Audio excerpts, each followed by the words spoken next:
Hi, in this video we're going to explore the answer to the question, how do students with a growth mindset see their mistakes?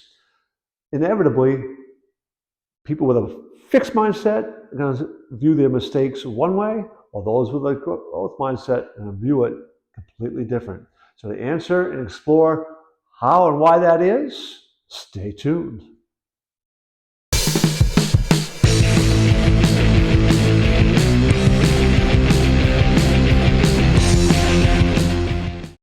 First part of this video, we're going to be looking at those principles of a growth mindset. We're going to explore how perceiving mistakes is a significant aspect of having a growth mindset and fixed mindset, and how they are different, right? How you perceive mistakes, and each of those is significantly different. So we'll be talking about that. And we're going to be looking at the strategies for building the growth mindset and reframing what happens when you make mistakes. So we'll look at that. Of course, we're going to look at the implications of developing that as part of who you are, your personality, having that mindset. And we'll look at real life example of people who have that growth mindset. So again, people with a fixed mindset, right, they tend to give up real easily. They aren't embracing challenges. And when they receive feedback, it's criticism in their mind, right? So they are kind of having their flaws pointed out to them, being told what they aren't good at. That's how they are hearing it and seeing it. While people with a growth mindset are the opposite of that, right? They embrace that feedback because they see it as a way to grow and get better, to improve. In that process, they also look at setbacks as that too. Oh, a learning, a life lesson, right? When you have that belief system that everything is a lesson, that there's no such thing as failure, there's only feedback, those beliefs are going to drive you forward regardless of what happens.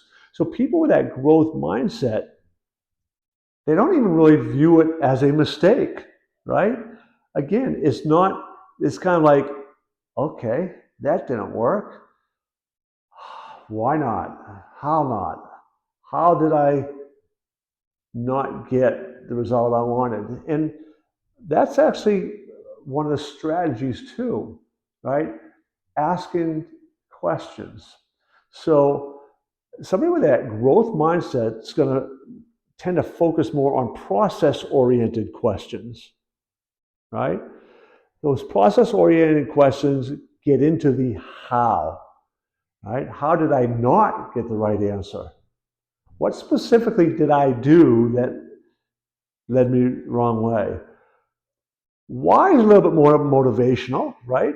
Which can be important to have, but it's the what and the hows that can tend to be more process oriented that will lead to thinking outside that box, will activate some of that creative thinking. So when they have something that doesn't go their way, someone with a growth mindset, right?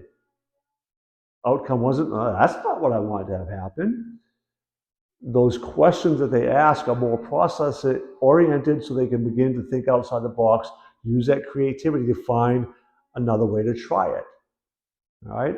That is an essential belief that is really vital to develop and instill in people. So, how do we help somebody develop those beliefs? For most of the work, for most people, it's going to be subtle ways. It's reinforcing the effort.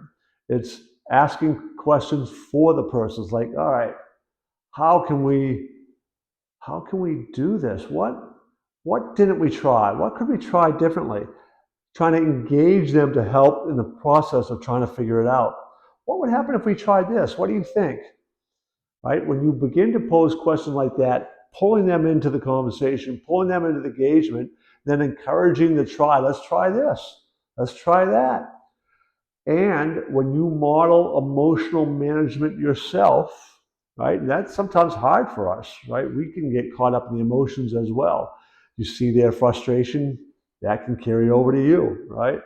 It's real important to take that deep breath, practice your own mindfulness, manage your own emotions so that you can then activate your own creative thinking and then help that person figure out some better questions to ask themselves, right? It's a lot of modeling. It's showing them how to manage their own emotions, getting them to maybe walk away. Those are skills that anybody can begin to do to help somebody else develop that. For yourself, if you're working on yourself, right? Yes, you need to do all those things. And then you need to put yourself in a position where you have opportunities to be challenged, right? Where you have an opportunity to, maybe you want to give up, where I don't like doing this, and you put yourself in a position where you do the thing you don't like. You put forth a puzzle, a challenge. When you expose yourself to those opportunities to practice the skills, you are going to get better. And again, accountability partners can be really helpful in this. Two of you decide to work on something like that together can be very, very powerful. So when you develop this mindset and you begin to embrace mistakes, you become a problem solver. You become more creative. You become more valuable to other people, particularly in a career-oriented path, because ultimately we are always trying to solve problems. We are always trying to serve somebody who has a problem or a challenge they need met, whether it's your own employer, whether it's their customers, whether it's your own customers, whether it's your own clients, right? So when you have this mindset, this growth mindset, when you have these beliefs, you are going to be much more valuable because you are going to find solutions, and you're going to not be that person who gives up too soon or easily. So the value is in your own growth and development personally, but because you become more valuable to other people professionally, you uh, you become more valuable professionally. People want you on their team, right? So that is one of the huge benefits of developing this mindset. All right, so real life examples. I'm going to give you four. Now, I'm going to start with a personal one, not me, but the story my dad told. My dad was a tennis player growing up. He grew up, young boy. He was late Depression era, World War II. And where he lived in Pittsburgh, Pennsylvania, there were tennis courts there. And for whatever reason, he began to take to tennis. But he struggled with a backhand. He didn't like the backhand. He wasn't very good at the backhand. So he would go down the tennis courts, and they have, a board that's up on the fence so you can practice by yourself. And he would practice his backhand over and over and over. He embraced that challenge, right? And it became not only his favorite shot, but his best shot. And he went on to play Division I college tennis, and his backhand was a weapon. And it became that because he embraced the challenge and worked it over and over and over. Let's talk about some entrepreneurs. James Dyson, who was an inventor. He invented the first bagless vacuum cleaner, right? So lots of setbacks. Inventors inevitably always have lots and lots of setbacks, but he kept asking different questions, embracing what did we do wrong? What happened here? How can we improve this? How can we make this work? All those finally led to Dyson vacuum cleaners, which I think you've all probably heard of.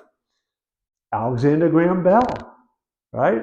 And the whole development of the telephone and all the other inventions that he had. Again, time after time after time, he wasn't getting the results he wanted.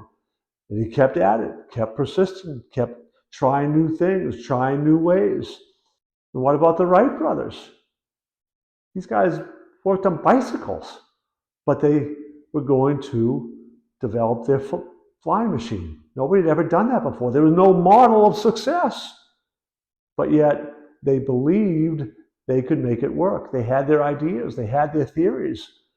And when Those theories didn't prove to support the outcome. They kept working. They said, oh, we got another.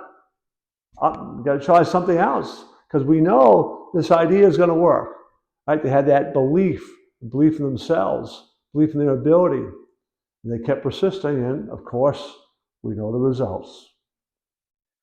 Once again, I encourage you to subscribe to our channel and check out our other videos. You might be very interested in the video, how to change your mindset to be successful. So check that out today.